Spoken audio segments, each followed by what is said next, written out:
અમદાવાદમાં પૂર્વ Alice bridge નજીક જે રસ્તો પસાર થઈ રહ્યો છે તેને બંધ કરાયો છે। જૂના એલિસ બ્રિજથી વિક્ટોરિયા ગાર્ડન સુધીનો જે રસ્તો છે તેને બંધ કરાયો છે।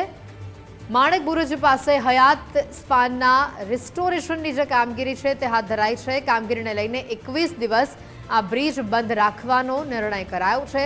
ટ્રાફિક વિભાગ દ્વારા વૈકલ્પિક માર્ગનું ડાયવર્ઝન અપાયું છે। વાહન ચાલકોને વૈકલ્પિક માર્ગનો ઉપયોગ કરવા માટે ખાસ અપીલ કરાઈ છે। ટ્રાફિકને ધ્યાનમાં રાખીને તબક્કાવાર કામગીરી હાથ ધરવામાં આવશે। વાહન ચાલકોને ટ્રાફિક વિભાગના સૂચનોનું પાલન કરવા અપીલ કરાઈ છે। આગામી 10 સપ્ટેમ્બર સુધી આ માર્ગ બંધ રહેશે।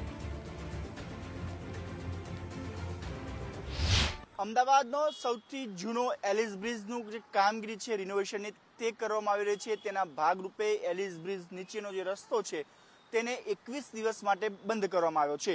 હાલ જે પ્રકારના દ્રશ્યો જોઈ શકાય છે કે શાહીબાગ ડફનાડાથી માણેક બુરુજ થઈને વિક્ટોરિયા ગાર્ડન તરફ જવાનો જે રસ્તો છે તેને 21 દિવસ માટે બંધ કરવામાં આવ્યો છે અને ટ્રાફિક વિભાગ દ્વારા જે છે આ સમગ્ર રસ્તાનું જે છે ડાયવર્ઝન જે છે આપવામાં આવ્યું છે।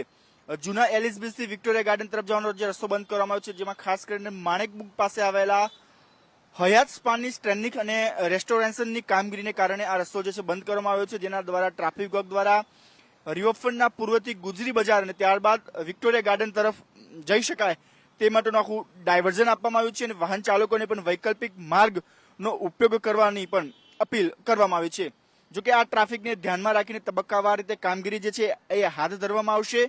સાથે સાથે વાહન ચાલકોને પણ કોઈ પણ પ્રકારની અડચણ ઊભી ન થાય તે માટે ટ્રાફિકનું ડાયવર્ઝન આપવામાં આવ્યું છે અને કામગીરી જે અન્ય પણ બ્રિજની કરવાની છે તેની પણ આ કામગીરી પૂર્ણ થયા બાદ બીજી કામગીરી કરવામાં આવશે, જેથી કરીને વાહન ચાલકોને ટ્રાફિકની સમસ્યાનો સામનો ન કરવો પડે। કેમેરામેન વિજય સાથે રાહુલ ત્રિવેદી, ગુજરાત ફર્સ્ટ, અમદાવાદ।